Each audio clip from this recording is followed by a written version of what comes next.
Hammaga salom. Yashil maydon kanali siz bilan biz ba'zi savollarga javob topishga harakat qilamiz. Xabaringiz bor, O'zbekiston milliy terma jamoasi Jahon chempionatidagi ishtirokining guruhida Portugaliya, Kolumbiya va Kongo terma jamoalariga qarshi bahs bilan boshlaydi. Bizda savol bor. Milliy jamoamiz guruhdan chiqa oladimi? Qadrli futbol muxlislari, O'zbekiston futboli tarixiy voqelik ostonasida turibdi.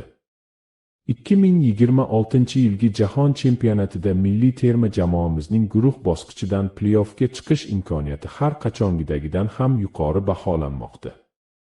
Buning asosiy sababi mundialning yangi formati bo'lib, unga ko'ra guruhda 3-o'rinni olgan eng yaxshi jamoalarda ham keyingi bosqichga chiqish imkoniyati mavjud. Xo'sh, vakillarimiz guruhdan chiqishi uchun qanday omillar va natijalar hal qiluvchi ahamiyatga ega? Hozir shu haqda batafsil gaplashamiz. Keling, dastlab vakillarimiz joy olgan guruhdagi raqiblar va imkoniyatlarimizga nazar tashlaymiz. Guruhimizning birinchi raqibi Portugaliya.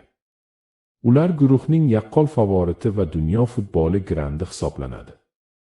Amalda ushbu jamoadan ochko olish juda qiyin bo'lsa-da, maydondagi tartibli o'yin orqali qayd etiladigan durang biz uchun juda katta muvaffaqiyatga aylanadi.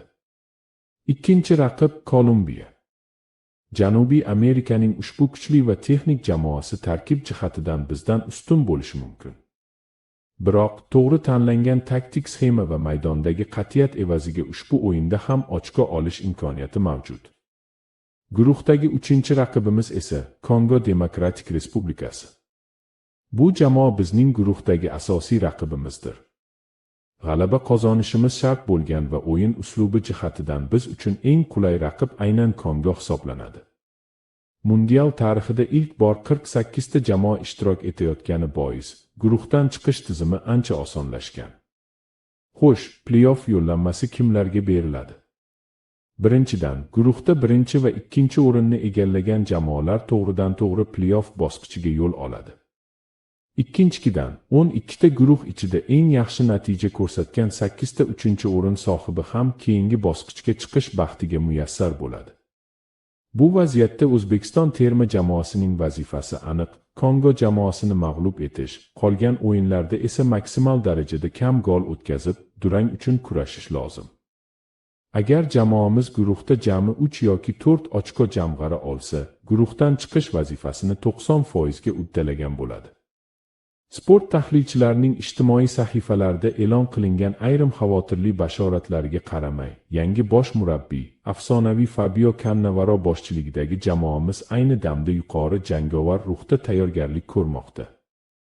Cannavaroning katta turnirlardagi tajribasi yigitlarimizga qo'shimcha ishonch bag'ishlashi aniq. Xo'sh, aziz do'stlar, sizningcha O'zbekiston milliy terma jamoasi ushbu guruhdan necha ochko bilan keyingi bosqichga yo'l oladi?